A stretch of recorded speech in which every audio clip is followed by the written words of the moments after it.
All right, welcome back to the Buffalo Plus podcast presented by BuffaloPlus.com. As always, I'm joined by Mike Catalana and Dan Fetes. I am Jenna Cottrell. We are breaking down the Bills' win over the Jets 18-10. Their defensive bounce back. We'll get into what Brian Daboll has to say about the Bills' offense, their red zone struggles, as well as a look ahead to the Bills against their divisional favorite, the New England Patriots. But Mike, I want to start with you. The Bills defense, first half, rough showing against New York. The second half, more of a Bills defense that we're used to seeing in these last couple of years. Look, it is against the Jets, right? But what I'm encouraged about was they made adjustments. They were aggressive. We talk all the time about dictating what you're doing. They came with blitzes. The defensive line made plays. Jerry Hughes was great. I know it's the Jets, and I know the Jets stink. They did have Darnold back. Mims looks like he could be a good player. They were without Jamison Crowder. I mean, Frank Gore was effective in the first half. But I did like what I saw. And let's be honest. I don't care what NFL team you're playing. When you hold them to 4 yards in the second half and basically eliminate their offense from the game, you gave your offense a chance to win. And we know the offense was struggling. So while it is the Jets, it has to be encouraging they could at least shut somebody down. Yeah, it's encouraging partly because the first half was so discouraging because the entire state or all of Western New York, Bills Mafia, was smashing the panic button. They weren't pressing it after Josh Allen was sacked and fumbled in the red zone in the second quarter. And then the New Jersey Jeffs just marched down the field, scored 80 yards with ease, and it was like, this was no longer a get-right game. This was a get-out-of-here with a win game. And that's what it turned into being. Now, like I said, it is encouraging. I agree with Mike. There are still concerns that there should be about this team, and especially with this defense. And it was kind of funny at times that I thought the game announcers were just absolutely awful. A couple of times they said that the Bills' defense, their secondary, hadn't had an interception. He said it like 6 times. Levi Walsh had an interception against the Rams. And then they talked about how the Bills defense, should be getting pressure more. And they just weren't. And the Jets offensive line wasn't great either. I think that played into the fact of pressuring Sam Darnold, getting 6 sacks. But at least the second half was what they should have been doing all 60 minutes. So I will take that. I do like how Sean McDermott said they kind of rose to the challenge. And Jerry Hughes said they were challenged at halftime of like, hey, it almost reminded me of that scene from Remember the Titans when the coach pulls all the guys and he's like, they don't gain another yard. and that was pretty much what happened. They only gained 4 yards. It was like, if you gain another yard, I'm going to take every one of you out of here. And then they played so well. So I like the showing. I just wanted to see a more confident game, but it's a win and it's something positive. I mean, Sean McDermott called it a character win after postgame, but you did mention the pass rush, which I think that's something that's been missing out of this Bills team. And again, it's against the Jets. But Mike, the fact that, we saw Jerry Hughes, he had 5 tackles, 2 sacks. He also had that interception. I mean, how important is it for those guys at least to get into a rhythm or just get some production because of the way they've been struggling so far? We've talked about it. That's the way you have to play defense in the NFL these days. Offenses are good. Well, the Jets aren't, but most offenses are good. And you have to get, when they say behind the sticks, you need to make it 2nd and 16, right? Even last night, as we're recording this from the Sunday night game, I mean, Russell Wilson is unbelievable. Mm-hmm. But the Cardinals came with pressure, sacked him twice in overtime, and ended up getting the ball back and winning the game. And that's against Russell Wilson, okay? Mm-hmm. So he runs up and down the field on you the whole game. You need to make a play. And they made one in the secondary. I was encouraged by Cam Lewis before, and I'm certainly encouraged by what we saw at Dane Jackson. He was around the ball, which was great. And I like seeing the young guys do that. But in terms of getting pressure, hey, it was Jerry this week. Somebody else has got to step up too, whether it's Addison or at whatever point, Ed Oliver gets to the quarterback. I mean, these are things we're going to need to see from them. Yeah, and I think that's a great point, Mike, because that was the one thing that I was saying going into this week. I tweeted out that 20 points should be the threshold. Like if they allow more than 20 points, like there need to be serious questions. But like I said, it boils down to somebody needing to make a play. And we had talked about how Josh Norman was the one that made the play in Vegas that really kind of swung momentum back.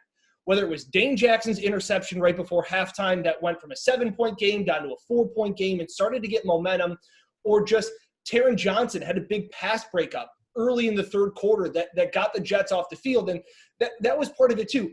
The offense moved, but they obviously they couldn't get in the end zone, but they had some rhythm, and then it was constantly 3 and outs, and they were constantly getting back out there. And the Jets defense just, they got worn down. So it was positive. I think it's a great point you said that guys stepped up and made plays. It wasn't just 111. Jerry Hughes won his one-on-one battle. That was it.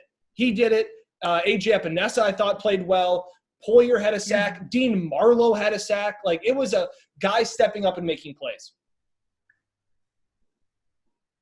And they talked about how it was like a look in the mirror type moment after those last 2 weeks. And Leslie Frazier said, in his Monday afternoon press conference, as they now turn the page to the Patriots, though, and Dan, he said the fact that this is something the Bills defense can work off of and build off of. How do they now do that heading in against the New England Patriots? Well, my favorite line maybe of all time, Jenna, is what Micah Hyde said last year. And what is that? Confidence is a hell of a drug. It's a hell of a drug. So even if you beat up the smallest kid at the playground during recess, you still did it, and now you think you can take on the bully. Did you beat up a kid at recess? No, but figuratively. Yeah. Oh, wait a minute. Or yes. Were you the kid that got beat up? I knew you were going to go there. All right. Well, the Bills defense, it was nice to see them have that get-right game. See their personalities come out. I think they've been waiting on that. And the Bills offense, now as we look to that, I mean, Josh Allen was doing things that we aren't used to seeing Josh Allen do. We know he has the big rocket arm, and he was having a lot of passes. I think it was 33 passes within 10 yards of the line of scrimmage. That is not a Josh Allen we're used to. But Mike, today, Dable complimented him on the fact that he took what was available. Yeah, and it helped that you're playing the Jets, and it helped that your defense was playing that well, because they could win the game with 6 field goals. In fairness to the Bills offense, they've gone through a tough stretch here, but we have also seen them outscore teams and carry the defense, right? Dan talked about at the beginning of the year where it was the offense winning the game, which was such a change. Now it seems like such a crazy thing that the defense won the game yesterday. But Allen did take advantage of what was there. I will say, though, it was funny because it reminded me of like years past where it was the Bills defense and the Bills offense makes just enough plays to get the win. But I will say, Dan, 2 weeks ago they scored 16 points. Last week it was 17 points. And this past week it was 18 points. It's not great. No. So what's happening next week? I was going to say 19. Hammer the 19. We talked about it. It's a little concerning. And like I said, Josh Allen is going to get complimented for taking what the defense is giving him. That is something that he has struggled to do at times, and he had the patience and the discipline to just dink and dunk and paper cut the Jets to death. It is a little bit like, I don't think that's what this Bills team wants to do. I don't think this is, especially what we saw through 4 games. They were the team that was pushing the ball down the field. They were the one dictating tempo and things like that. Yeah. I haven't seen that. Again, they were a little bit out of rhythm, just a little bit, not completely in sync. But this was more of that amoeba offense of, okay, whatever you want, we'll take. And that I just saw Josh, like, even though they won, and Josh doesn't care about stats, he was just like a kid, like wanting to throw the ball deep. Like it took every fiber of his body not to take a shot, because he took 2 shots early and both of them were nearly intercepted. And after that was like, fine, I will just dump it off to Cole Beasley, who will get 7 yards a pop, and we'll win this game very ugly. Because as he says, it is what it is. Look, the Jets aren't particularly good defensively, but that's the way Greg Williams plays. Safety's back, and he has guys take shots at somebody's head. I mean, that's what they do. He's done it for years. And look, I thought Tyrod Allen did a great job of managing the game. Wow. It was game manager-esque, though. It was. Did you like how I corrected the pronunciation, too? Yeah. That was full on Tyrod. Allen? Trentative. But but it's different because we have seen this guy light it up too.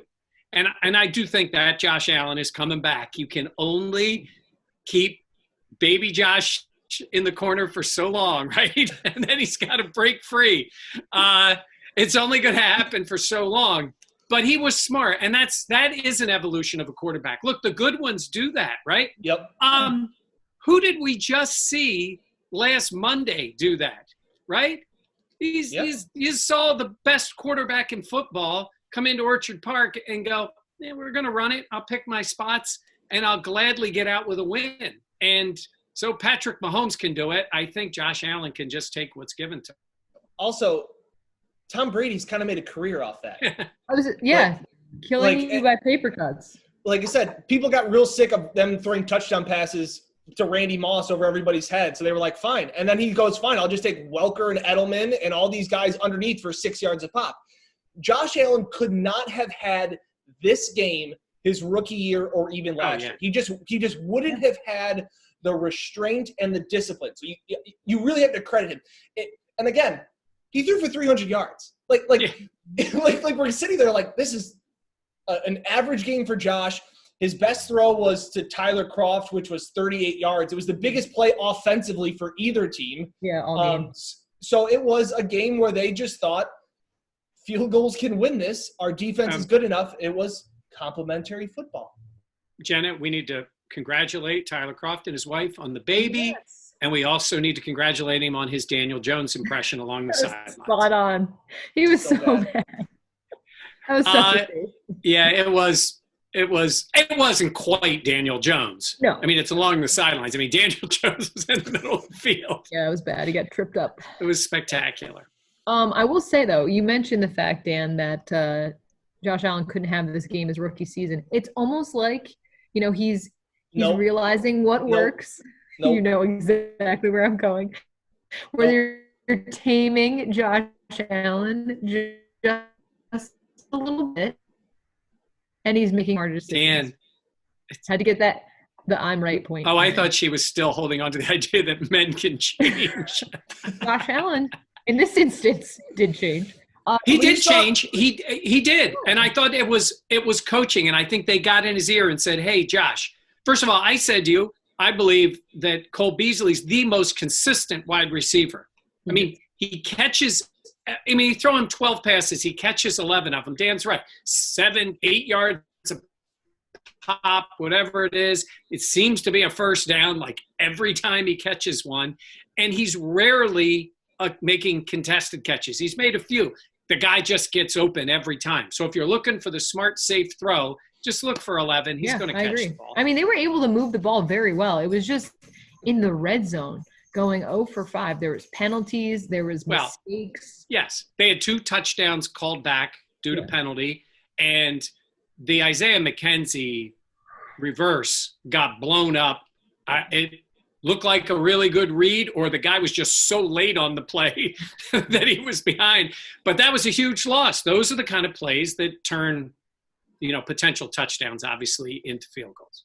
And the reason, Jenna, why you talk about Josh Allen changing and things like that and thinking that you can tame Josh Allen, just look at how miserable he looked throughout that game and just how unhappy he was. That would have been like the old Wyoming story of him throwing it to the fullback in the flat. Like he'll do it once to make coach happy, but I'm still going to be my guy. And for Josh Allen, especially at this point in his career, he probably hates this win the most out of all of the wins that he has. He threw for 300 yards. And this win, he's upset about it. Not only because he didn't throw a touchdown pass, but it was just one of those – it was an ugly game. And, I don't think that – it was really ugly. And it was so great because we asked Josh about that after the game. And 2 different times he's like, well, it's a division win. They're tough to win. We're going to take wins. And he kept trying to find different ways to say, he's happy for the win. And then he got to the last one, and he just went, it's a win. And it was like, yeah, dude, that was it. He had no other excuse, that just, I don't know what you're trying to say, guys. I did. You know what it's like? He basically said, sure, I'll go to your mother's house, right? I'll do whatever you want. It's fine.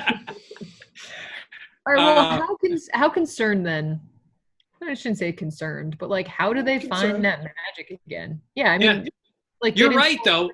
How do it's a good word. 37 drives in their first 4 games. I don't know if you guys know, but I've had a little free time on my hands lately. So I went through every drive the Bills have had this year. They've had 37 drives in those 4 wins. 17 of them were touchdowns. Wow. And then they've had 27 drives in the last 3 games and only 4 touchdowns. So it's like 15% as opposed to 48% touchdowns. About the same amount of turnovers. I know it's 4 games and 3 games, but we're talking about the really good offense and the not so good offense. So, and the difference is the field goal attempts. I mean, their drives yesterday were hilarious. They had 9 drives. They had a fumble and 8 field goals. Just how you draw it up. That's it. That's never happened in the history of football, that has happened. So it happened yesterday. We talk about how this Bills offense is completely different. It's almost like you can't even compare it to the last 2 years because it's just so different. They start out the game this year or this week with 16 straight passes. Like, I know people want to talk about the running game. You can talk about it all you want. It is what it is. Yeah, but remember last year, the opening game they did against the Jets. They came out passing. Yep. They were moving the ball, and then Josh fumbled. Right. But it's so funny now because I look at this offense and, we make golf analogies on this podcast and stuff like that. This is literally like a baseball player. A rookie comes up, hits 10 home runs his first month, and pitchers and teams can't figure him out. And then all of a sudden they get to the next month and they go, oh yeah, he can't hit sliders. And then they just feed the guy sliders and he doesn't hit a home run for a month. And then, Mike, if you're asking, I got fed sliders and I struck out a lot. Like, if that's what you are getting at. So, like, is this why you went and beat up the kid in the playground? yeah, exactly. So, like, this is that cat and mouse game of a baseball player. This is now that same exact thing that happens to the Bills offense. Teams now saw for 4 weeks, Josh Allen had the most completions over 20 yards to start out the season. I think through 3 or 4 weeks was, connecting on the deep ball, doing things that teams didn't think he could do. And now all of a sudden he's hitting balls to the upper deck, and teams are like, we're just not going to throw you that pitch anymore. Like, we're going to now make you hit this pitch. Yep. And now it's up to Brian Dable, it's up to Josh Allen to go over the film and realize, okay, what do I do with that pitch, and how can I, when I get my chance, take the shot? Mike, I remember you tweeted during the game, keep taking these little shots, something will open up. The Jets defense will make a mistake. Yeah, and that's when you get the fastball over the middle of the plate, and that's when you put it into the upper decks. Yeah, and it was right after that he got Croft wide open, and he did hit a big play. It's there. I mean, he did throw one to Davis in the end zone. He did get Cole Beasley for a touchdown. They were called back by mistakes. But I think they believe in this game, not that it was fixed, but I think they believe in this game they did a lot of good things still. Mm-hmm. And it was dumb things that held them back as opposed to doing, nothing like the Jets did in the second half. Yeah. I mean, you did say, though, Dan, about, like, we could talk about the running offense. I just feel like, Josh Allen, once again, their leading rusher. I thought you saw some nice things from Zach Moss. Yeah, sure. But overall, it's just not been what I've expected, Mike. No, not at all.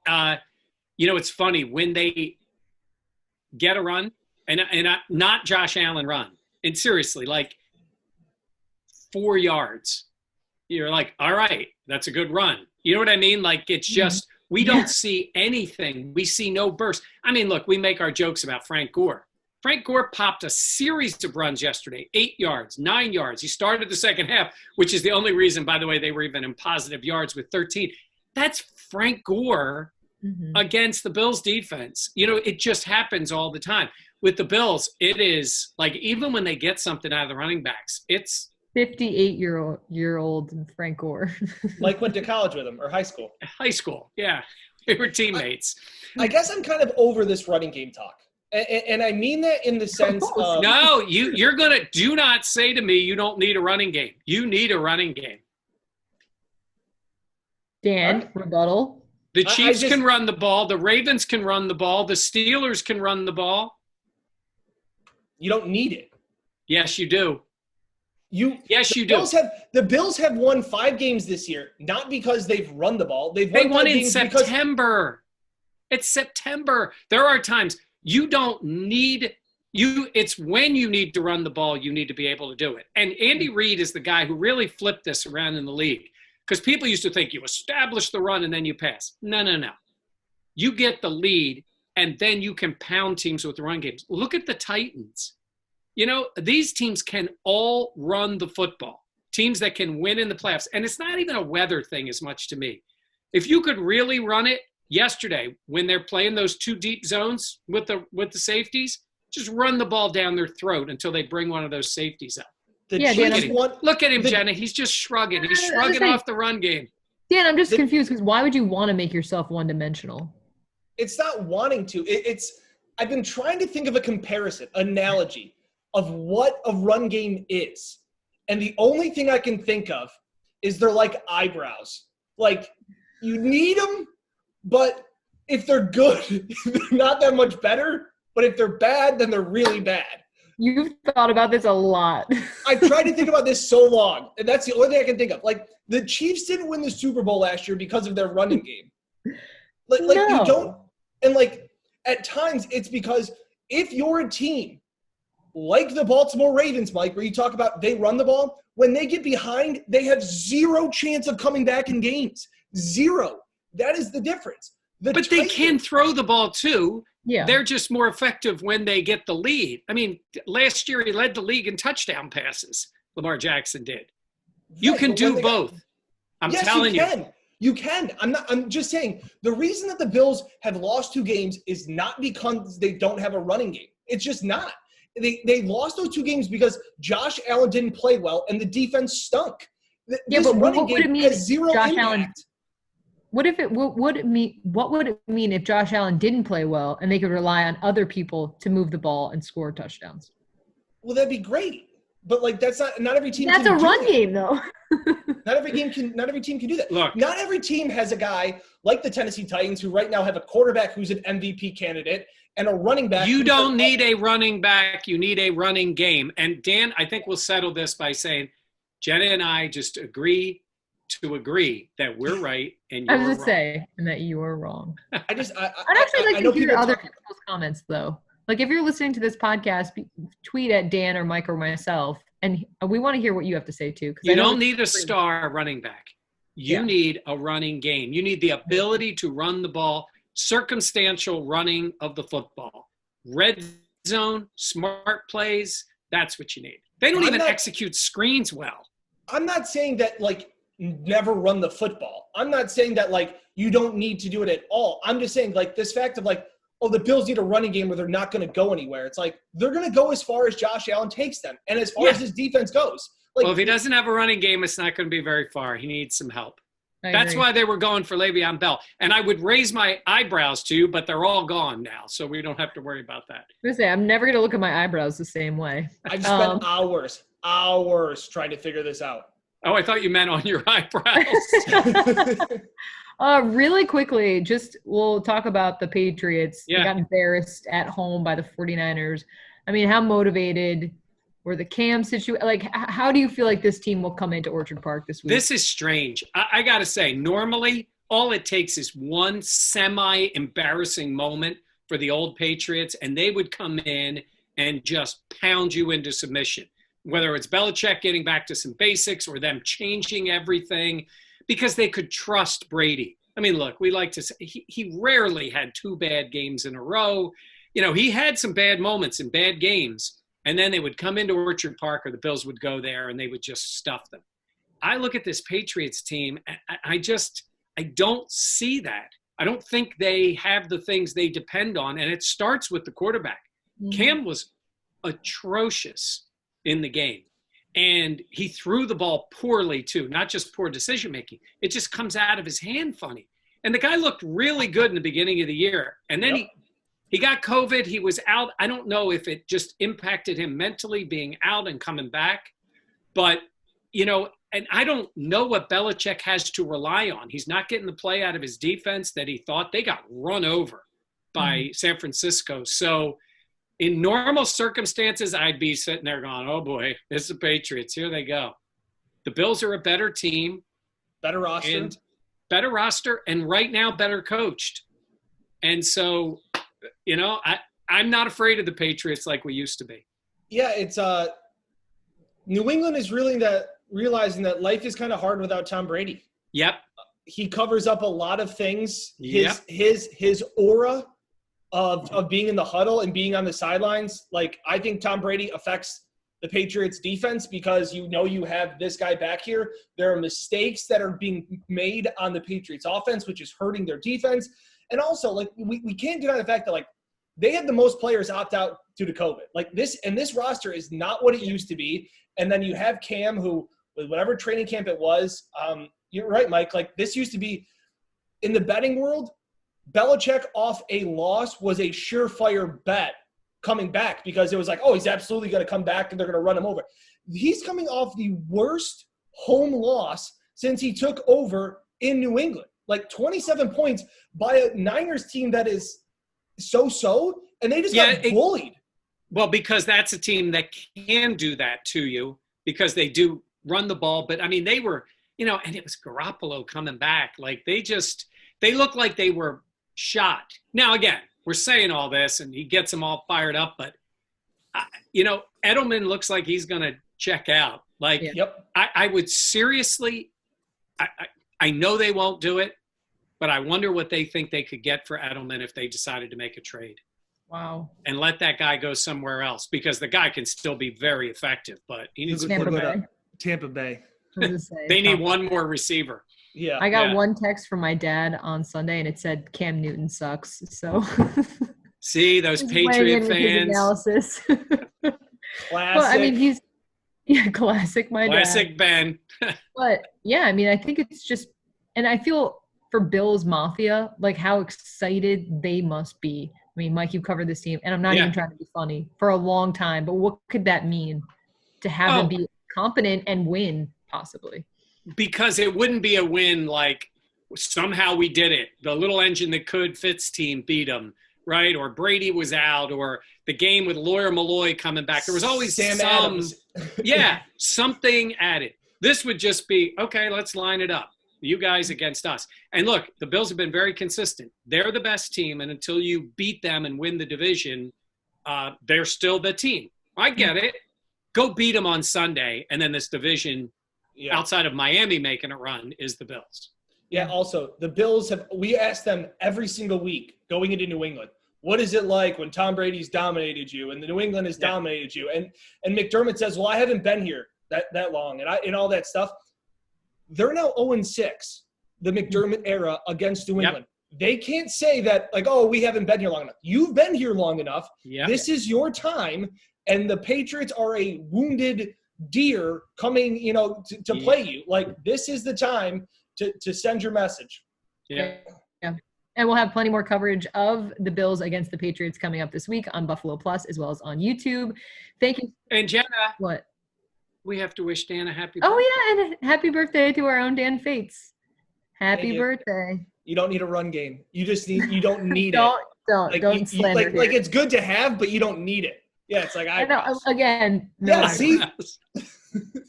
We've gone off the rails as per usual. All right. Thank you so much for listening. We'll have more on Buffalo Plus on our YouTube page. Be sure to like, comment, subscribe. We appreciate everyone listening. We'll be back again next week for Mike and Dan and myself. Thanks for listening and watching.